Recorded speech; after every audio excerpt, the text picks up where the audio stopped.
right, so Facebook to Google in less than 48 hours. I'm Dan Wardrope, and I'm joined by Ian Henman. How you going, buddy? Good. Good. All right. So most of you probably know me by now. I run pay-per-lead agencies in the UK and North America, and also have an education business called Flexxable, where we teach how to do pay-per-lead. But enough about me. Ian, tell us a bit about yourself and your background.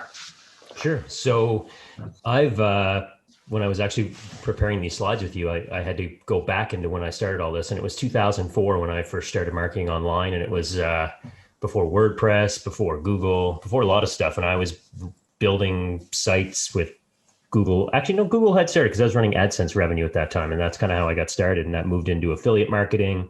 Yep.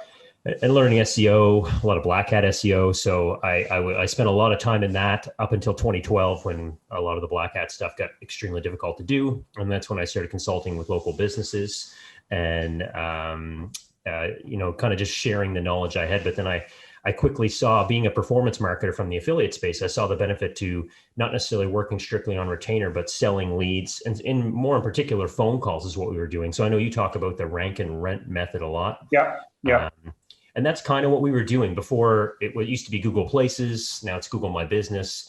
Yeah. We were leveraging that type of stuff and, driving calls through call tracking numbers. And then, in 2017, we kind of started driving more leads at scale, which is just and making our transition into becoming 100% pay-per-lead agency, which is, when I met you. And and here we are today. We run a 7-figure lead gen business in Canada, primarily in life insurance space, mainly.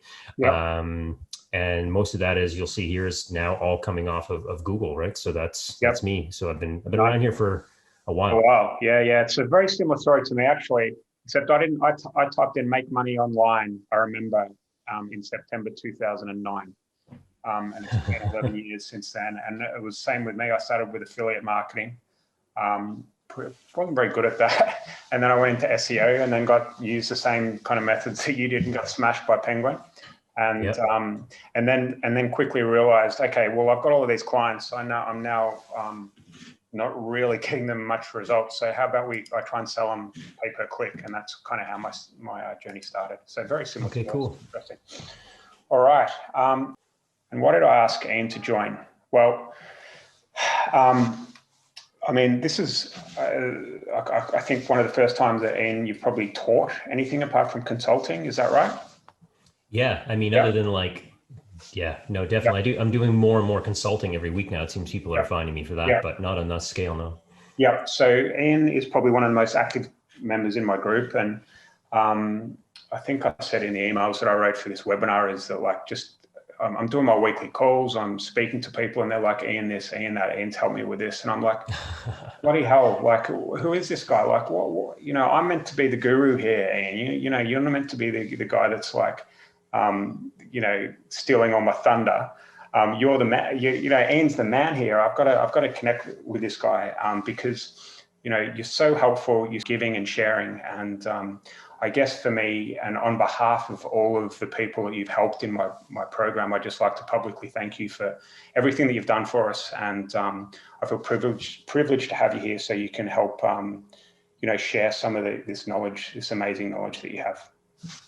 Thank you. All right. So over to you, mate. Just teach. Let us know what to do. Tell me when you want to change the slides.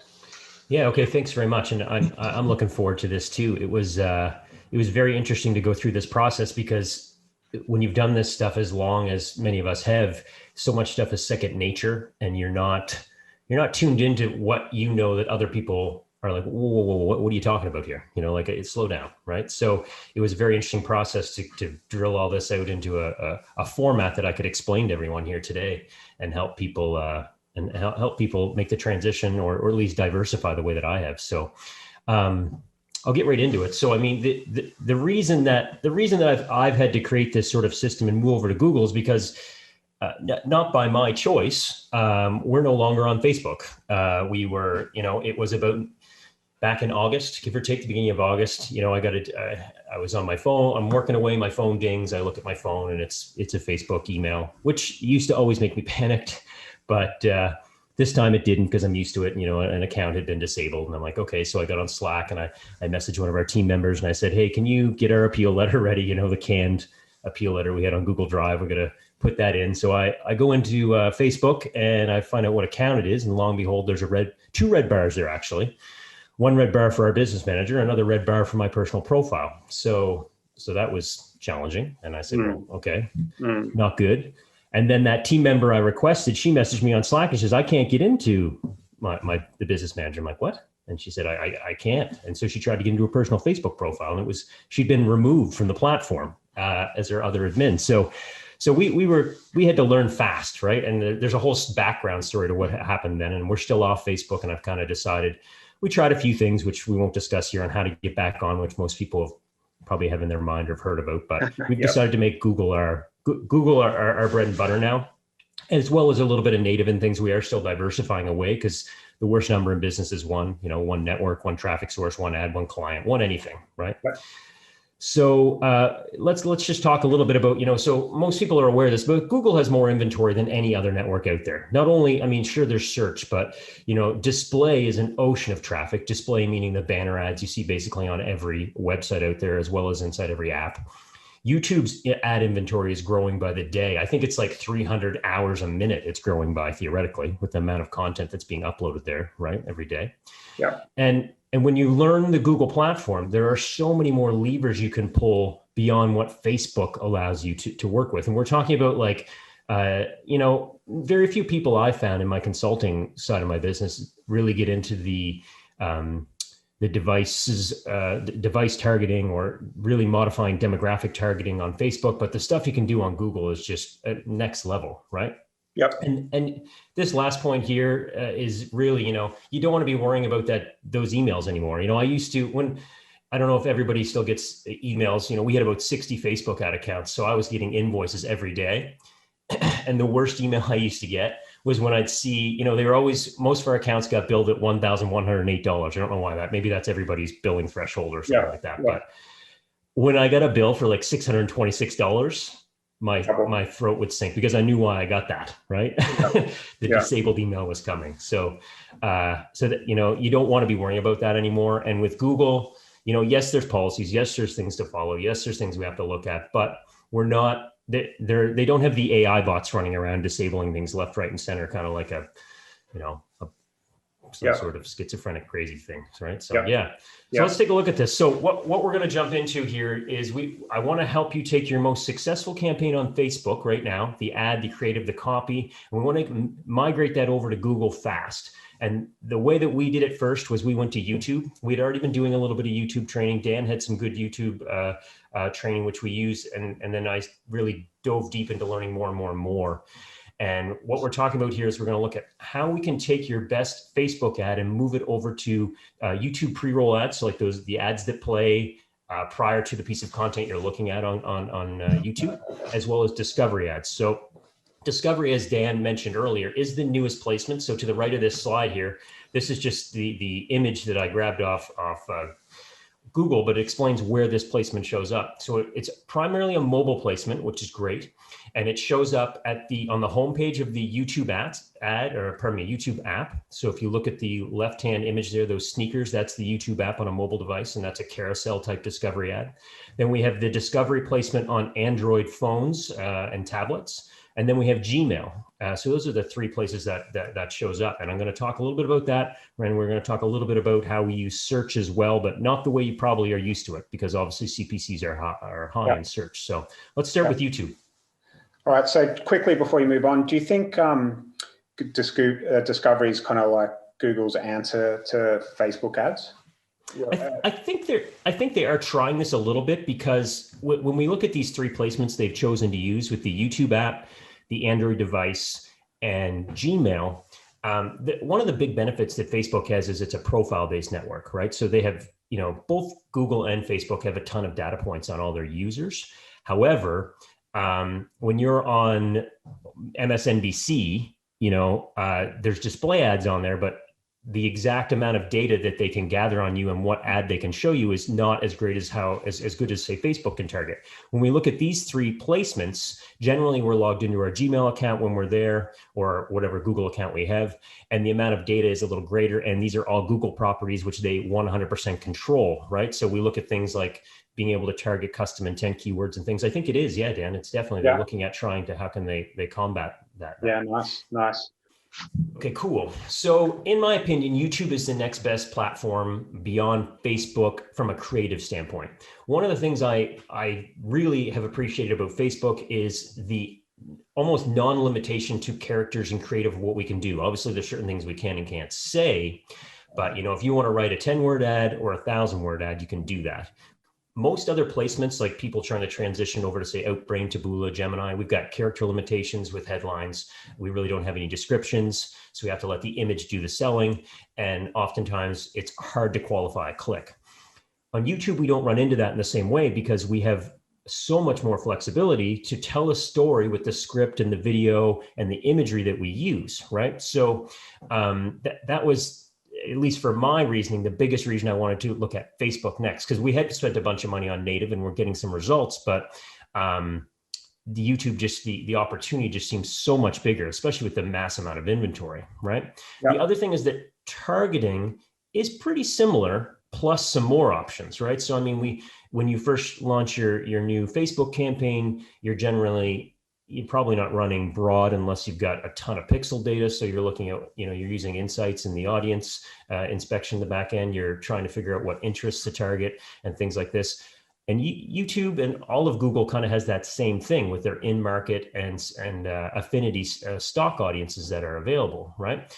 Yep. And realistically, the campaigns that work on Facebook are very clonable over to YouTube. And it doesn't have to be like an extremely expensive and in-depth process. I think that keeps a lot of people away from going to YouTube is, well, like, I don't have a DSLR camera. I don't have I don't have the equipment to make videos. whatever it might be. Yep. And this last point here, Fiverr is your friend. It really is. I haven't even looked at how much money we spent on Fiverr in the last 6 months, but it's thousands of bucks for sure. But it's such an amazing tool. You guys must use Fiverr as well, Dan, a little bit. Yeah, we do. I mean, I luckily have an in-house videographer that kind of looks after a lot of this stuff, but we still use it at times. And I think that's a really good point. And it's kind of like a little secret that we have inside the agencies that are running YouTube. People like me and you, we're kind of like, let's not tell too many people about it, because it's actually like sometimes the stock videos and all of the basic ones work better than these really kind of expensively made scripted videos. And that's the biggest reason why I think YouTube is so powerful. It's because, the barrier of entry to the layman is so much higher. Not any fool can write a script and put an ad up in YouTube. Right, but any fool can bang up a pretty quick text ad with an image in Facebook. So I think it's in its infancy, if you ask me. I think you're right. Yeah, right. And as both the ad networks are going to change, creative's going to change, and everything evolves. Like what we were doing 10 years ago isn't what we're doing today, obviously, right? Yep. So yeah. So let's take a quick example look here. So I wanted to utilize an example ad and everything that I felt was very realistic. It's one thing to be able to say run, you were talking about the PPI type of leads you were running or a national debt consolidation ad. I'm not saying that they're easier or harder, but I'm just saying most people who may be skeptical can more easily say, oh yeah, well, I can see how that can work, right? So what I did here was this is a very, very regional Facebook ad for a subprime auto finance dealer, which services 2 provinces in Canada, and not big ones, small ones. I'm in the East Coast of Canada. There's like 1 million people in my whole province, and the neighboring province to us, also small. So what we did was this ad on the right here, adults who live in New Brunswick should check this out. The whole copy's not there, but you can kind of probably figure out what is down below. We're kind of picking on the COVID side of things where people couldn't go in and shop, but you could shop from their sofa. So we took this ad and we basically wrote about 120 word script expanding on that concept, right? And send it over to Fiverr. We sent it over to 3 different people, 2 women and 1 man, to create the voiceover. I think we probably spent $100 in total to get those voiceovers done, right? Yep. And then, of course, we then took some stock footage from some places, which I'll talk about in a second here, to put a video together. And then we linked it basically to the exact same quiz that we were running off of Facebook. And we just used the pre-roll ads that we're going to look at here in a second to test it to some stock audiences in Google and then in YouTube specifically. And then out of the gate, day one, we weren't 100% sure. Obviously, no one does anything with the expectation that it won't work. But we had a lead in an hour, and I was like, what? And this audience was not large, right? So jump to the next slide there, Dan. So on the right here, it's not the exact same thing, but you can see this is the first saved screenshot. It was a 40-second video, right? We used, on this particular one, all the stock video footage we got from was in Vado Marketplace, which I think is like $50 a month, a subscription with unlimited. We also use storyblocks.com, another stock footage site. And we started assembling these in-house with just an app called ScreenFlow. I think we paid $60 for. And really what we would do is we'd send out our voiceover, like I was just said in the previous slide there. We get it back. We would search for, literally, 10 men and women with car keys, a provincial flag to kind of call people out at the beginning. So the video sort of starts with something like, New Brunswick residents without a car, check this out. And it's a New Brunswick flag. So quickly people are like, oh, wait, I don't have a car. I'm in New Brunswick. What's going on? Right. Yeah. And really that's all she wrote in that way, right? So here with that third bullet there, so create videos using software. ScreenFlow is one that we use, but something and it's another Flex member that turned me on to this, Dan, is Vidnami. Yeah. It's a very valuable piece of software. It's like $50 a month, I think, or $60 a month. It has access to some of these story blocks, which is in the first bullet there, their stock content that you can grab. Yep. And you copy and paste your script in here. It grabs some footage based on the words that are in there. Sometimes it fits, sometimes it doesn't, but you can easily change it, what's in there. And that's it. And you can test 10 videos, if you can get your voiceovers back, you can test 10 different things inside of 5-6 hours and have them done and ready to launch to different stock audiences inside AdWords super fast, right? Amazing. I know. And this is the stuff that makes the difference, right? Now, the big question here after how do I create a video that we always get from people is like, how do I know who to target, right? Because when you get in, if you've been into AdWords and you look at these stock audiences, there's just dozens and dozens of them, right? And there's custom audiences, but I mean, what people, and I'm surprised at how many people don't actually know it, but where we've gotten so much into using landing page builders on Bounce, Webflow, ClickFunnels, all these different ones. Most of us, not most of us, but a good chunk of us have forgotten about Google Analytics altogether, right? Yep. We're just focusing on these stats inside our ad network and maybe inside our page builder. But Google Analytics, when you install it properly, there's a little checkbox you can click under the admin to give you access to audience and demographic information for your traffic. And this isn't just from Google traffic. So if you're spending $1,000 a day on Facebook and driving, 800 or 1,500 or however many people to a page, you can collect the audience data on them based on who they fit and what audiences they fall into in Google, right inside Google Analytics. So, pardon me, something that I suggest everyone I consult with to do is if you don't have Google Analytics on your site, get it on it now. Turn on the audience and demo info. You can, I didn't put a tutorial in here, obviously, because it would be complicated, but there's lots of stuff on YouTube to find out how to do this. And you can see right away what stock audiences, in-market audiences and affinity audiences that are inside Google your traffic's currently attached to. And it jumpstarts things so fast. It saves you spending $500, $600, $700 on testing different audiences out of the gate because oh look, here's the top 5 audiences that my traffic already belongs to. Let's start with those, right? Yep. And then it's something that, there you go. Actually, jump right ahead there. So this is an example. These are screenshots out of one of our GA accounts, Google Analytics, and you can see on the top left here, these are affinity audiences. So the avid news readers, I find this audience works really, really well for almost all broad offers.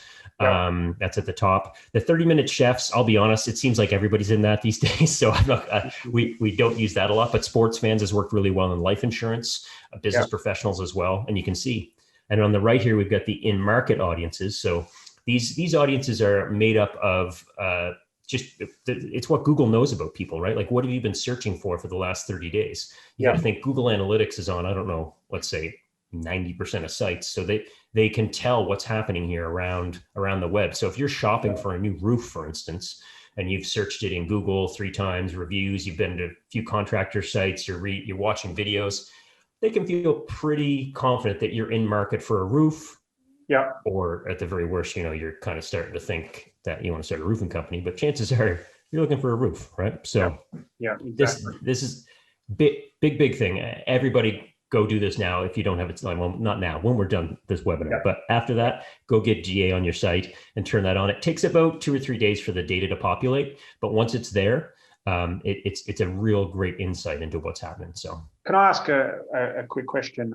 So we do this as well, obviously, and we sometimes find that when you set up a campaign in YouTube, we'll set them up in one campaign, and then we might have 5 or 6 different, when we're starting out, 5 or 6 different audiences that we're going after, like a few affinities, a few in market, and then we'll put a broad in there. How do you deal with the fact that most of the time the spend is going to go to the broad audience, or do you not even have broad in there to begin with? I won't put broad in the same campaign as other audiences. And the reason is what you just hit, Dan. It's gonna suck your spend no matter what. It's like in Facebook, if you put a winning ad when you want to test new creative and you put a winning ad in the same ad set with new ads, you're not giving the new ads any chance, right? So I'll only test broad on its own, and I'll in YouTube I'll segment it out by age brackets, the preset age brackets, and run it that way. Yeah, and you don't sort it out in age brackets for these when you're first starting for these kind of interest level ones. You just have I'll know my demo data. So like if like you mentioned, if you've done your empathy map and your research, you know your market, you know who your ideal prospect is and your clients, or if it's your business, you know who it is. So I'll narrow my age brackets usually if I can. In Canada and the US, you can't in credit, home, and employment offers anymore, similar to Facebook. You have to leave it broad.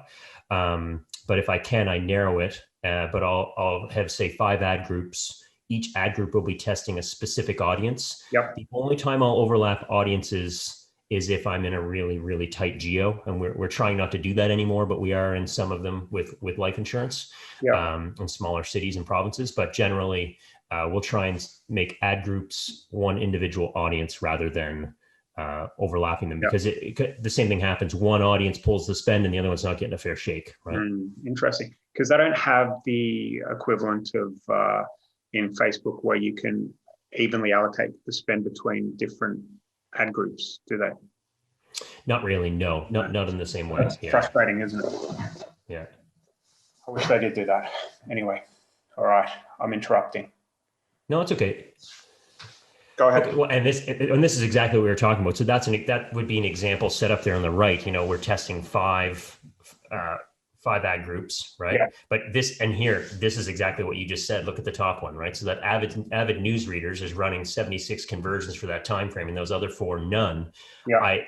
I just, the way I took the snapshot, and you look at the average CPA at the bottom of 25-22. So that tells me, without looking at that, obviously the other 4 ad groups weren't getting a bunch of spend allocated, right? No. So it tends to do the same thing, right? But where the goal of this is to find one winner, right? So if we're targeting 3 to 5 audiences at the start, right, to try and figure out what audience is going to work, it's a pretty good rule of thumb to use, in my opinion, a 10x your ideal CPA to give enough budget. I know that's not always doable for everyone. So if you can't, I'm not saying that you can't test it, but it's going to take longer. Machine learning requires an amount of spend, obviously, an amount of information to figure things out. One thing that people sometimes get confused about is they think that these ad networks should just know what they need right away, right? They should be able to put a number in. It's like a lottery machine, and it just spits out conversions at what they want, right? It just won't work like that, as smart as these networks are, right?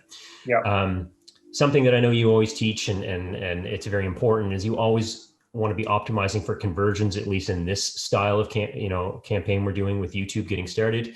And if it's a new account that you're just getting started with, I would say max conversions is usually what I recommend. You can do target cost per acquisition, which is you're setting a bid for how much you're trying to acquire your leads for, your conversions. But realistically, you're probably going to want to bid higher than you think. So I'll usually go sometimes as much as 30 to 50% higher than what we want it for at the beginning, because what happens is if you get too greedy, your campaign just stalls because it doesn't even know what to do, right? Because it has no ideas. Exactly, out of the Does that gate.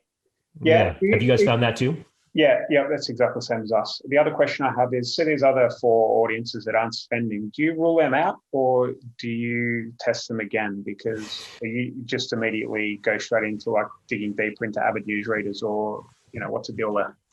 So in this particular situation, I forget where I took this exact screenshot from. What we would probably be looking to do here is we would say, okay, avid newsreaders is a winner. We would probably launch a new campaign just to avid newsreaders and break out the age bands like we're talking about, and let that run solo, and then retest these 4 and add another one in as a sandbox campaign, looking for the next winner. And then we're going to look to scale that avid newsreaders up to a point where as much budget as we can, where our CPA doesn't suffer, and then just watch the frequency and watch our CPA and see how much mileage we can get out of it. Yeah. It's pretty logical, really, isn't it, when you think about it? It really is. I mean, it's while there are some intricacies with YouTube we need to understand, the concept of media buying almost holds true right across the landscape of all these networks we can use, right? And these practices are very transferable and universal. Yeah, cool. All right. So I want to put a caveat here for anyone who rushes off to try and start a campaign today. When you launch max conversions on a new campaign, especially a new account, it's going to overspend. And I mean, like, not $10. It could spend up to 2 to 2.5x your budget for the day for maybe 1 or 2 days. This is just this is the campaign trying to understand, what are you telling me to do, right? It's like, you're saying, okay, I want these leads and I want these debt consolidation, mortgage refinance leads, and here's my funnel. But while they know where all the tags are and everything, they don't really understand how a human is going to interact with this. So they have to go spend a bunch of money in all the places that you've told it to try and figure stuff out, right? What type of people will convert on this? What type of ad inventory will convert on this? What type of everything will work on this, right? Yeah. And it's not to freak out on it. It levels out, and Google will tell you, your rep, as well as their support documents and things, will say that it will level out over the month. But those first couple of days, you need to kind of just sit on your hands, right? And as I mentioned before, TCPA, the second bullet here, can stall the campaign if you bid too little, right? TCPA, I see somebody just asked a question. I want to answer this. I keep saying it. TCPA stands for target cost per acquisition. So you're basically, when you're inside your AdWords account, you're able to, when you bid for maximum conversions, this is how you would actually be setting up. In YouTube, you've got the option of manual bidding. So you say, I want to bid per view, right? Or I want to let you manage my budget, which would kind of be like automated bidding in Facebook, just maximizing your bidding for conversions. Same thing in YouTube, you're maxing out, just use my budget to go get conversions, right? TCPA is when we want to try and tell it to say, well, I want you to go get conversions, but I don't want you to go crazy. I want you to try and get them within this amount, right? Now, last bullet here. So Google takes longer to level out, right? And you need aggressive patience. And I see we bolded and underlined aggressive patience, because I've done it. We've probably all done it. We start pausing and changing and tweaking and screwing with the stuff like 6 hours later. You know what I mean? And it's too soon, right? You got to give this at the very least a couple of days when you launch a campaign to just let it level out and start to see where things lie. And if you got to put that on a sticky note on your monitor or wherever, it's important. But if you change things too often, you're going to find yourself frustrated, and you're going to take yourself a lot longer to find successful results. Yeah, I would agree with that. All right. Metrics to shoot for. Interesting. Yeah. So take these as, this is what we try and shoot for. I'm not saying that this is a very gray area. It's not black and white. So if you've got a 1% CTR off a YouTube campaign and it's not working, then there's something drastically wrong. You're either like your messaging is completely off, but if you get a 1% CTR off YouTube, then you should be doing super fantastic with everything. A view rate of 25% plus, also same thing. That tells me that your match between your audience and your creative is very good. What do you guys find, Dan? Do you have a number you guys shoot for internally, or? Yeah, around 1%. Anything above that is pretty good. A lot of the times we're not above it, to be honest with you. But yeah, I would agree with that. And view rate 25% as well. Exactly the same. Yeah, cool. And I'm definitely not suggesting that we hit 1% all the time, but that's our gold standard, right? Yeah. View rates obviously it depends on the length of the video as well. I don't know if you talk about that in these slides, but what video length are we looking at here? Most of our stuff, we're usually looking at anywhere from about 45 seconds to 2 minutes. Okay. Yeah. Good. Anything, if you get into we use some longer creative, but we use it in our retargeting sequences. Yeah. Not on the front end on cold traffic. Yeah. That's another thing we're finding with YouTube. In Facebook, we didn't get a lot of love with retargeting. I don't know why that is over the years. Most of our offers were converted with cold traffic. But it seems that retargeting works better here than it does in Facebook. I don't know whether you've experienced that or whether I'm just making it up. No, I think you're right. I think there's two pieces of that. I think Facebook makes most of us lazy because it's very easy. So I think we don't put as much effort. And I'm not suggesting that your team didn't, but I know we never put the effort into creating a really functional retargeting campaign on Facebook with new creative, new lander, new offer, not a new offer, but new angle or something like that, right? Yeah. So if you... on YouTube, we do, because obviously you're putting that effort into creating the video in the first place. So what we tend to do is create a whole nother piece of content. And I'll get into retargeting in a couple of slides, but really quickly, what we'll do is we'll retarget video views and page views separately. And I'll explain a little bit on how we do that. So the other point, just before we skip here, so we set up what we call micro conversions throughout our funnel. We set them up as conversions in Google AdWords. We're doing a lot of quiz funnels. So we put a event that fires after they answer the first question. If it's an advertorial, we fire when they click through from that, or when they view the different points, that we can not just base it off of click-through rate and view, but we can then say, okay, how far are they making it in the funnel? And this is obviously more important when we're not seeing conversions, right? So we can try and diagnose the issue. Is it on YouTube or is it post-click, right? Yeah, that's right. I think you did a nice little video on that inside our group the other day. Yeah, just to try and explain, because what was happening was I was talking to a lot of people doing coaching calls or consulting calls with them, and I'd say, well, what's happening here? And they're like, I don't know. Well, what happens after this? I don't know. I'm like, well, then we can't answer your question because we don't have enough information yet, right? And I think that's a huge takeaway for people is the more you know, the better decisions you can make, right? So exactly. Yeah. So let's talk about discovery. So you touched on this. Not a lot of people are talking about this. It's the newest placement available. It's on the YouTube app home screen. It's in Gmail and on Android devices. Anybody who's got a Google Pixel or any other Android device, the discovery is when you kind of swipe left or when you're on the home screen of Chrome. It's in some ways, like you touched on, Dan, it's similar to Facebook. It doesn't have as many placements. So one of the things with YouTube or Google Display or other ad networks, what you're going to run into is you are going to have so many placements you have to optimize around. With Discovery, you don't. So you just got YouTube placement, you've got the Gmail placement, and then the Android device, right? It's image-based ads, headline and description. You've got a 40-character limit with the headlines, which on the right there would be the 100% approval car loans for Maritimers. And then the description underneath is up to 90 characters, but it doesn't always show, right? With these, this is a carousel ad on the right, you see. You also have the option of doing one single image ad. So comparable to a carousel ad on Facebook or just a static image ad. And like I say here at the bottom, the sort of a pro of Discovery is that there's only 3 placements to manage. So you're not cutting out those bad placements like we do in YouTube.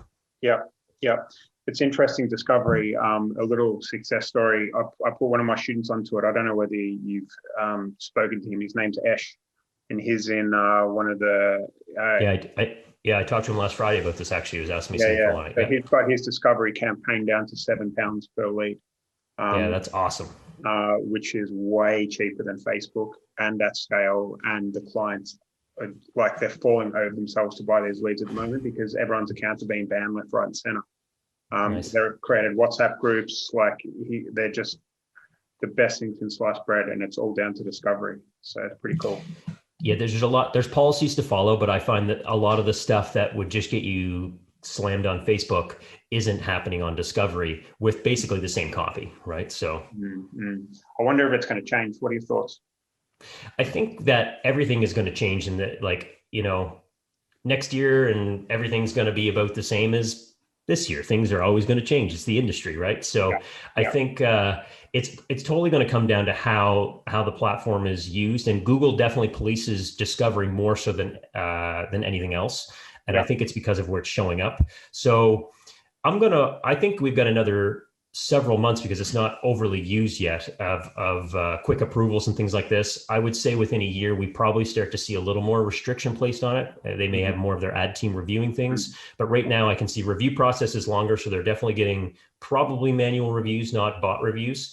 And, I think as long as you follow their policies, things should be good for the next little bit. Yeah. And I'd just like to touch on something you said there. Like, things always change, right? I've been in this game, not as long as you, right? But this kind of thing happens every year, right? Every year. There's always something going wrong that people are falling over themselves about, complaining about. It's doom and gloom. It's the end of the world. There's always another way, right? We're creative folk. We're entrepreneurs, and this is what we're here for, right? It makes us get better. It's part of the growing process. So I actually look forward to challenges like this, because it means I get to host a webinar like this with you and learn something. So it's just, guys, if you're listening to this and you're freaking out about Facebook, just don't look at it that way. Look at it as an opportunity, because it is an opportunity. Okay. Yes. Every time we make one of these changes, we become better, and we increase our value. We increase our opportunity for longevity in the market. And we do need to learn to roll with it, because winters come all the time, right? Winter. Yeah. Well, literally with predictability, right? So, all right. So Discovery, let's jump back in. So it's pretty much the same targeting, not pretty much, it's the exact same targeting style as we get with YouTube. We're targeting audiences, whether it be stock audiences in market and affinity, or custom audiences. Just one point, I didn't have it in the slides, but if anyone's listening to this that does run YouTube now, obviously on YouTube, there are other targeting methods besides audiences. You can do placement, channel, things like this. We found that for scale, the audience style works the best, because in a lot of the B2C markets we're in, especially that are the traditional lead gen ones, there isn't a bunch of people that are posting videos we can target. Like no one goes to YouTube looking to listen to videos about mortgage refi, really. You know what I mean? Exactly. So we found the audience targeting to be more superior than targeting specific placements, right?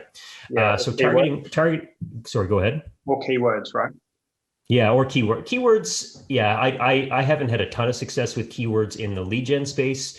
I have had it, we get success if my wife has an e-com business, and we've tested some stuff there, and we have success because her market is on there, but not in lead gen as well. No, that's right. Okay, cool. So bidding here, second bullet point, is the same. We're looking at max conversions or target cost per acquisition. Same rules apply. I recommend either starting at a high TCPA campaign or running max conversions to see how many leads you're going to get in at what sort of price point.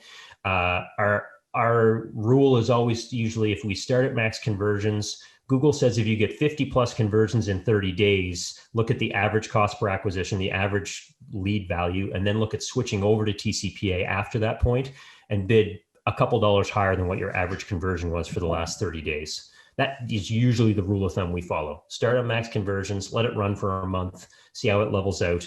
And then if we launch a new campaign, we'll know what our CPA should be, or we convert that campaign to TCPA. Yep. We've got 3 different image sizes on the right there. That's sort of like a portrait style for a phone. So you've got a square, a rectangle, and then a vertical rectangle or portrait size image you have to put in there.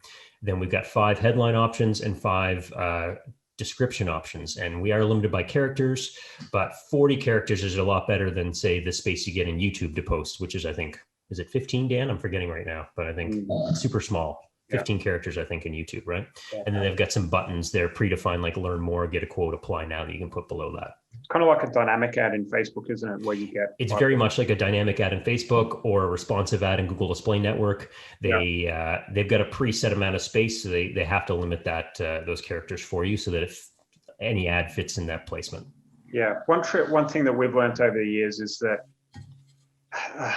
it's when we're starting with Facebook, if you try and go 5 very different hooks and 5 very different images and 5 very different headlines, then that can sometimes hurt you, because some of those images or headlines aren't necessarily associated with leads, but they're associated with clicks. So does that make sense? So yes, sometimes it's better to test separately, figure out what's you have to put 5 in, don't you? Or can you put 1 in? You can only put 1 in. No, you can put 1 in, and that's something that we've done. I posted a video, I think a couple of weeks ago in the mastermind, about how we were testing out 100 different ads on Display Network.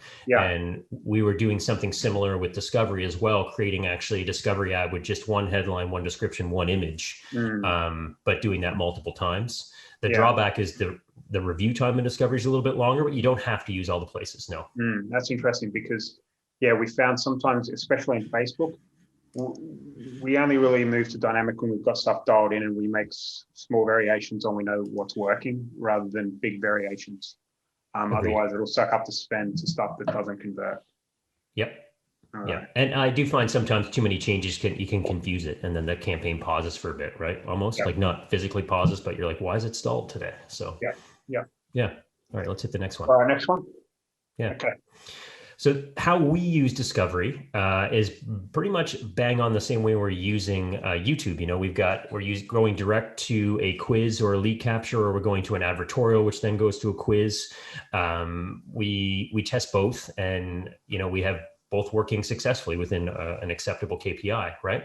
Our best images that we used on Facebook generally perform well on Discovery. However, we have found that sometimes when you crop the images, because there's the portrait, there's the rectangle, and there's the square, if the whole image gets cut off a little bit, they disapprove the image. They don't want it.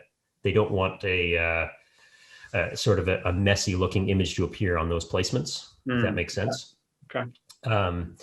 And then I do say here, test 5 very different headlines. And I know what you're saying. We do test 5 different headlines, all to the same extent, but we don't. Some people, I find, just kind of change 1 or 2 words for their headlines. We make sure we're using different verbiage for each. In this example, we might have 100% approval car loans for Maritimers.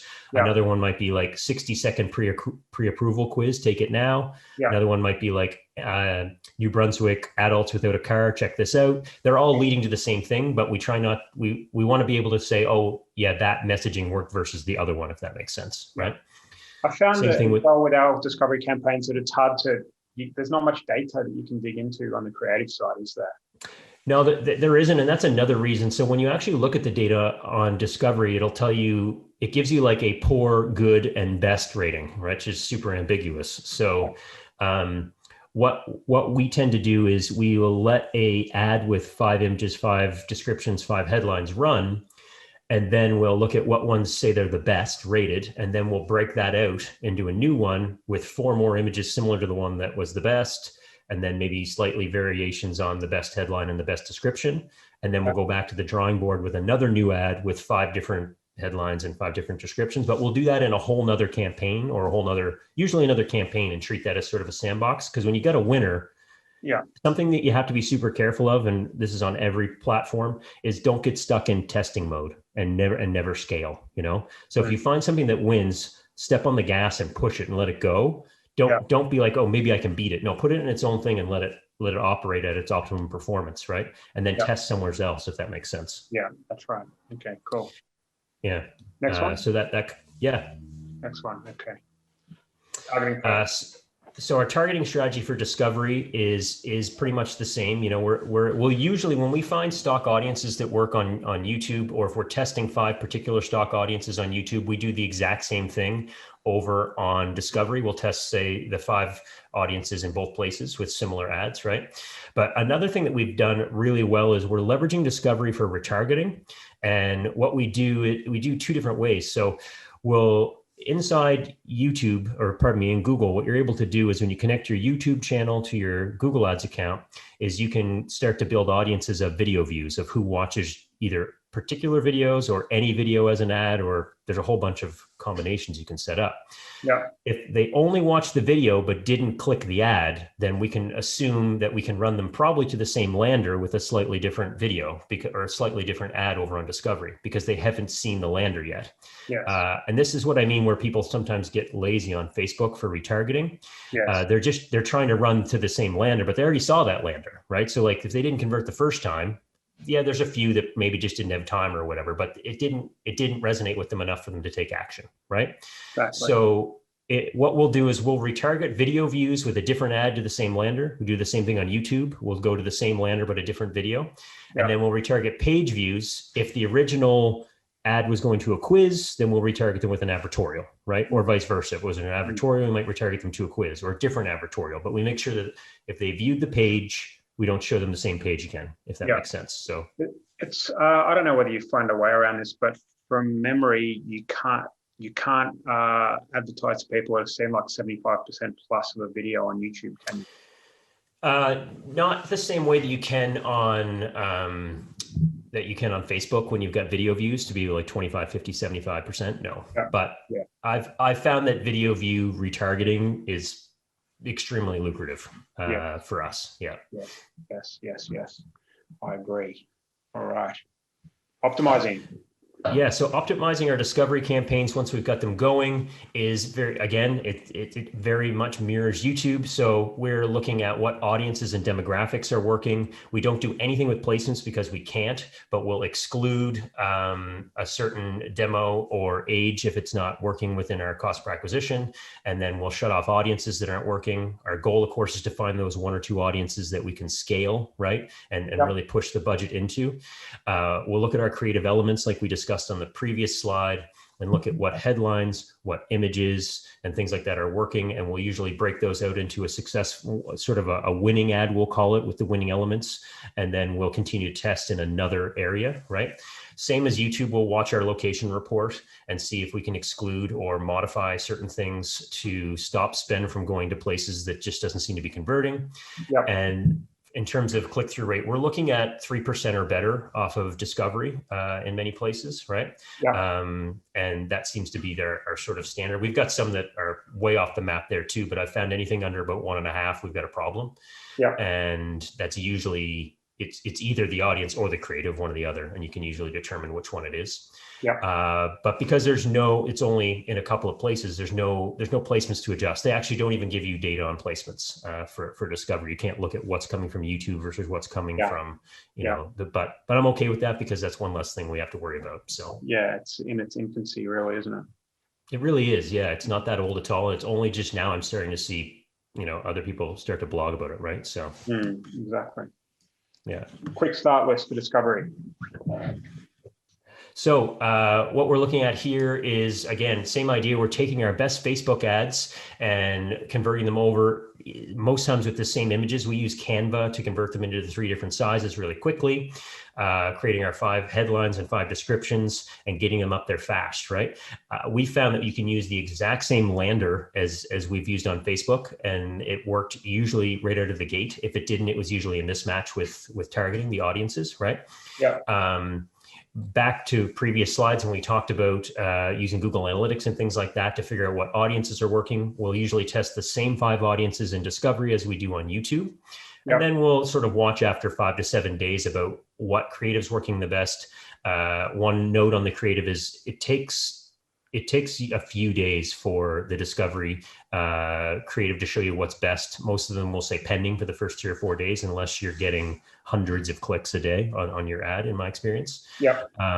And then once we figure out the pieces of that creative that show they were the best, we'll break that off into an ad on its own, usually add in a couple similar images. So if it was a woman holding a key in her mid-30s, it looks like, we'll go find a few more of those and throw them in there. Same thing with the headline and the description.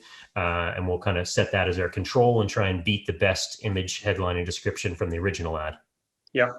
Awesome. Cool. GDN. All right. So yeah, GDN. This is one that people, GDN is such an interesting beast because it's just an ocean of traffic. There's so many websites out there, and there's so many interesting ways to use this. So it's websites for banner display ads and apps, and it's on your Android and iOS devices. You can literally lose your shirt fast. Like I've definitely seen a GDN campaign spend $500 in an hour after it got turned on because I made a stupid mistake. Right, yeah. That stupid mistake is usually I forgot to turn off mobile apps.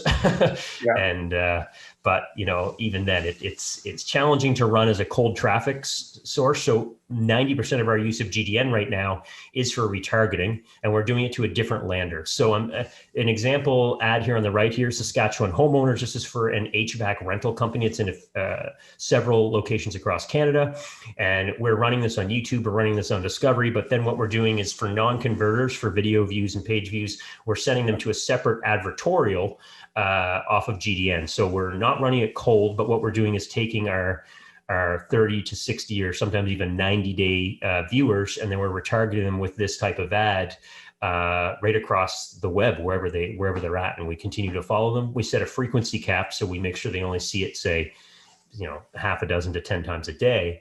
But we found that this is an efficient way to use all of that, all those placements on Google Display Network in an efficient way. So just 90% retargeting traffic. Well, I would say right now, actually, we're probably more like about 70 because we are running some cold traffic and life insurance. And the way we're doing it is I don't cover it in these slides here, but what we're actually doing is we're targeting high profile placements such as CNN, MSNBC, Fox News, a bunch of Canadian news channels. And we're running a square ad like you're seeing here on these news placements and running to an advertorial. So our goal here was to treat it like a native placement and piggyback on the authority of these larger sites to garner to garner traffic, and it's working. It requires a lot of attention, we'll say, right now, right? Yeah. And testing, right? But it is another effective way. Up until about 2 months ago, a month and a half ago, we were pretty much solely using it primarily for retargeting and scooping up, another 8 to 10% of our leads at a really low cost that we weren't getting off of, say, Discovery or YouTube retargeting. Yeah, makes sense. And you retarget to an advertorial rather than a quiz. Yes. Interesting. We usually do it the other way around. We go from advertorial and they read that and they don't convert, then we send them to the quiz after that. In this particular market, what we found is most of our YouTube traffic, we're doing the selling in the video as to why they would want to take the quiz. So if they got to the quiz and they didn't convert, my assumption is that they didn't know enough yet, right? Yeah. So showing them the quiz again isn't going to get them there. So I want to now explain to them in this instance, like, what is this rebate they can get? How could they qualify? How old does their furnace need to be? How much could they potentially save? What's it going to cost them? And get all that detail out, which I don't have. We're doing in a retargeting YouTube video as well, but we want to hit them everywhere as we can at once. So yeah, it makes a lot of sense. We're actually setting YouTube traffic to like a 2-minute video to an advertorial as well, and it's converting better than the quiz funnel. Believe it or not. Are you guys citing that it's an advertorial in the video, or no? You're just sending them off, and that's where it happens to go. We just decided one day to split test it, and we were like, I think it converted around the same, and we're like, well, this has got to be better than like before. So we just left it at 100%. So that's interesting. You get a good advertorial does wonders. No question, almost on any placement, right? Yeah. So when you're looking at using display network, be it for retargeting or anything, you've got three different styles of ads you can do. You've got image ads, like on that previous slide, we had that ugly one of that 2-level home. Yeah. It was ugly on purpose, by the way. I didn't make my 5-year-old son make that. It looks that way for a reason. Then we've got responsive ads, which are on the right here, the lease to own your new furnace. A responsive ad in Google Display is very similar to the Discovery ad that you would be setting up. You've got a variety of headlines, descriptions, and images you can put in, and then Google takes that data and molds it to fit everywhere on the web. Yeah.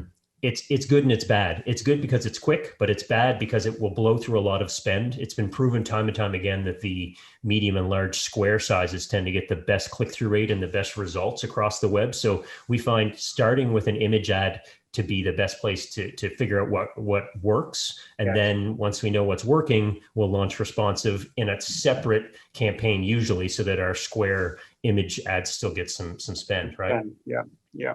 We're always going to advertorial with this. We want to make sure that we exclude mobile app categories, which is available under placements inside a Google Display campaign. And you want to have good tracking set up on your funnel, because you're going to get lower cost clicks, but you need to know what's happening so you can optimize quick. You don't have to sit on your hands with display for 7 days. You want to be looking at it probably, depending on what you're spending on it, probably after 12 to 24 hours, and looking at how things are working, what ads are working. And, if it's an advertorial, are you getting the quiz starts, are you getting the click through to your offer page? Or if it's a quiz, are they starting the quiz? And then, making sure you get that fixed up quickly so you don't waste money.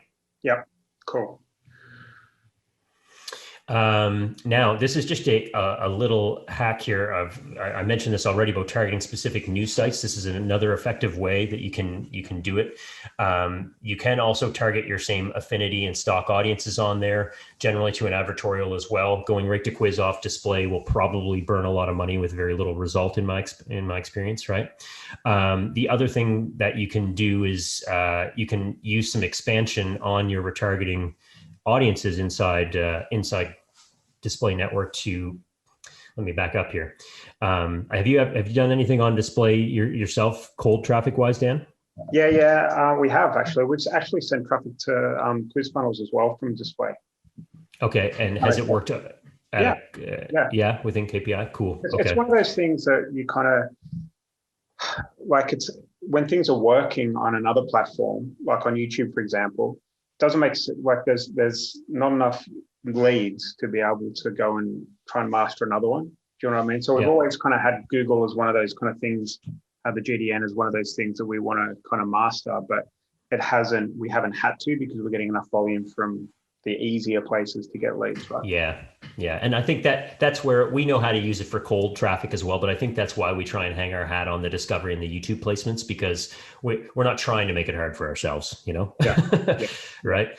But one big benefit that you get here on Google Display Network is once your account has 100 plus conversions, within a month, Google will often unlock what's called pay for conversions on the display network. So if you have a working funnel, whether it be retargeting or not, on display, then what you're able to do is literally go into your display campaign, set it up, and instead of it being a target cost per acquisition, you're now able to say, okay, pay for conversions. And that's just what it sounds like. You can set a bid to only pay when your funnel converts. And for a really broad offer, this can be a really huge, I hate the phrase game changer, but it really can be, because you can go in there and say, okay, I'm going to pay $40 for every lead I get. And that's only when you'll pay. You can't be greedy. You can't say I'll pay $5, because the same thing will happen. You won't get any delivery. But if you can figure out a happy medium there, it can be that can become an easy way, easier than YouTube in that sense, right? Yeah, I've seen it in our accounts as well. We've got it going a little bit, but it's cool. You don't really see any click. I think you might see clicks, but you don't really see anything. No, exactly. You see, the first couple of days we set this up, I literally saw like 3 million impressions, and I'm like, what the heck's going on here? And then I realized, oh wait, there's no spend. They're just trying to find out where it is. And when you go into placements, I actually start to find that there's some weird apps and things like that they're getting conversions on. They found some like app way off in like the left field that 10,000 people use, and it's converting like gangbusters for our offer, which I would never find probably if I was testing manually, right? Mm-hmm. But they find it and they make it work. So it's kind of a goal that we have in new accounts. So yeah, very cool. Yeah. So, I mean, that's how we're using all that stuff. And I know I talk fast, but B, it's a lot of stuff to cover, right? So we've kind of gone through it. But also, if anybody's wondering now what do we do with all this? Obviously, I've learned the hard way. We had to figure this out super fast because we lost all our Facebook access. So we spent a ton of hours, we spent a ton of money, and talked to people like Dan and everybody we could to get up to speed quickly to make this work. But what we've covered here is definitely exactly what we've done. And anyone could take that information and run with it. And I know there are people watching this now that will do that, right? That they'll take this information, they're going to set something up this afternoon. But for anybody who finds that, this isn't enough, and they definitely they need a little more information to figure out how that learning curve can go, and they want to skip the spend and skip the confusion. You can jump to the next slide there. We've put this all into training, which took me a long time to organize, way harder than these slides. At like 100+ hours, I got to say, to put it all into a format that worked, right? But basically what we did was, we didn't create a YouTube course because there's lots of that stuff. What I did was I took all the distilled knowledge I've put together, and I set up specifically a transition course to go from Facebook into Google. And we've broken everything down step by step, way more than we did here in these slides.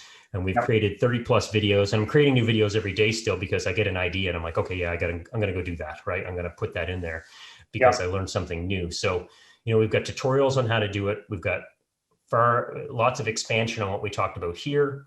And then we've got real live examples of, our campaigns. I'm inside my actual accounts, not like just talking about it. I didn't hide anything. We're in there, right? And then of course I'm giving access to myself in this course as well, so that people can ask me questions directly and figure stuff out, right? On how they can do it, right? And the idea here is to help you get from Facebook over to Google Ads in as little as 48 hours, right? Because that's really how long we did it in. So, So the reason that I put this together is because, in talking and being part of the Flex group, but also in being part of other different Facebook groups, I've seen the demand for at least my time skyrocketing. I'm doing multiple consulting calls each week. And it's great. We're charging $400 or $500 for an hour or two on Zoom to help people solve their problems, but it's not really scalable for me because I have an agency to run too, right? So, like so many people have in the past, I realized that to make this really accessible, the fastest way to do it was to distill it all into a bunch of videos. And like you mentioned at the first start of this here, Dan, this is the first time I put together this training, but I want it to be more accessible to people. Rather than having to, jump on an hour and only get an hour's worth of my time, right? So we put all this together. It's only available right now. We're doing it here. It's not a public course on marketing or anything like this or training. And we've got a one-time payment of $497, or I've set it up because I know that's not always accessible for everybody. So we did a 2-month period where it's $297 one pay this month, $297 next month pay, and but you get full access to everything in there, right? So, I'm excited about this because I think it's great, right? I'm excited. I mean, I don't want to sound too hypey with this, but $497. I mean, it's just stupidly cheap price. I mean, it's the first time you've done this, but I, can hand on heart say that that is an absolute no-brainer. There'll be people that are charging 10 times that, more than 10 times what, and just put together for an outdated Facebook course, right? We've all seen them. And I suspect that as you kind of help more and more people, this probably will be reintroduced at a different time for much more money. I mean, what do you get? Exactly. How does it work? So it's a full online learning platform similar to the Flexxable course and other that we've done. So we've broken it down into several different verticals. We've kind of got our initial introduction to everything. Then we've got a setup for gathering all your data. So all the things that we kind of covered at the beginning of this, choosing your audiences, Google Analytics, and using all these types of things. And then I spend a lot of time in helping you figure out how to create your first videos quickly and the different tools we're using so you can get over there and launch your campaign quickly. And then we set up some campaigns live in YouTube and on Discovery. We go through the different things to analyze and the statistics and the KPIs to watch for. All these things I'm talking about here, like how do we bid adjust our geolocations? How do we bid adjust devices? When should we bid adjust that? How do we look at ages? All the I'm a very I like statistics, I like numbers, and I like the nuts and bolts of it. So it's not a broad strokes thing. I've really gone in and focused on it from A to Z, front to back, to make sure that people are able to get their stuff launched. And like I say, I wanted to make it accessible. I know a lot of people charge a lot of money for their information, but I'm telling you, I had a very, very, very bad few days when we lost access to Facebook, and my wife and kids, everybody can attest to this. Yeah. And you've seen me in the Flex group talk about this, and to my consulting clients, I've said this, that diversification is key.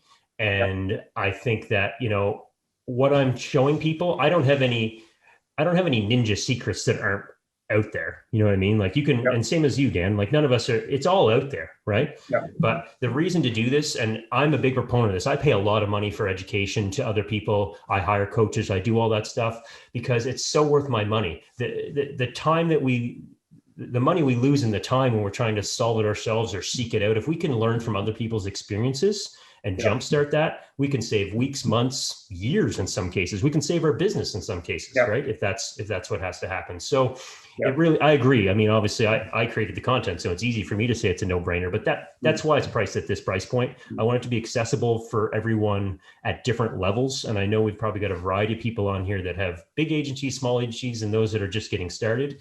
Lots of people talking on Facebook, I imagine. So I think I don't think there's probably anything else out there like this, to be honest with you. So I don't think so, no, because most of the YouTube content and creation stuff I've seen, or Google stuff, is definitely, it's a little more high level, and a lot of it is focused on e-com too, right? So yeah. And the other thing I wanted to chuck in there, I guess, is a nice little bonus, and I didn't talk to you about this beforehand, Ian, but for the first 10 people that buy, you know how I was talking about that advertorial that we're sending traffic to from our YouTube videos that's converting better? I'm going to give you our advertorial template of how that looks for the first 10 people that buy. So, Ian, make sure you just let me know who the 10 people are, and then you can just send me that list and I'll email them all separately with that template, but that's only for the first 10 people. Okay. Brilliant. Okay. And the other thing I'd like to say about Ian is, let's face it, mate, you're a bit of a traffic geek, no offense, but you also have a very good way. You're one of those rare breeds that understands how to explain things at a high level, and clearly, as well as having the background geeky, nerdy stuff that you're probably, quite proud of secretly. So I think that's a really good thing about the way that you teach. And I think a lot of the people on this call will be able to attest to that. And that's definitely the goal. Yes. Yeah. All right. I'm a self-proclaimed geek. So there probably was some questions there. I mean, we can come back to this, but if there's a link at the link at the bottom there. So if you just go to ianhenman.com/flex, there's just a page there. There's two options for ordering. You can do the one time or the two pay. And then you'll be directed with instant access right after that, and you can get right into the meat of it. And it's Friday, so I mean, if no one has weekend plans, that's right. 48 hours, Monday morning, you should have it rolling, right? Exactly. But all Flexxable members that are in the mastermind get this program for free. So I might have to refund some of you guys, sorry, Ian might have to. But yeah, that's one of the perks of joining our community, is that stuff like that just gets automatically uploaded to our system. So there we go. I tell you what, 1 hour and 47 minutes. Not bad. And I've got to actually get going. But Ian, mate, it's been an absolute pleasure. I've actually learned a lot just from this chat. Again, I'd like to thank you for everything that you've done for us and the Flex members. And thanks for putting this together. Thanks so much, Dan. I appreciate you giving me the opportunity to teach this information to everybody. And I hope everyone who spent there's still quite a few people, actually almost everyone's still hanging out, so it's great. Yeah. And I truly hope that people will take action on this stuff. I just want to say this before closing. Anything, if we learn this, take this and do something with it. Whether you choose to invest in the information I put together or not, make sure that you do take advantage of it, because I'm not saying that everyone's going to get, if Facebook was successful to me, I'd be using it. Right. But I'm just saying that I would recommend that you diversify, and don't just be stuck with the one traffic source. Just act on it. Don't take it in and let it, float away. Exactly. And remember, people, the first 10 buyers, we've probably already got 10 buyers, I would say. But the first 10 buyers get the advertorial, the template we use that's working so well for us. I'll send it to you guys. All righty. Good on you guys. Thank you very much, Dan. I'm going to love you and leave you. I'll see you all guys later. Take care. Bye-bye.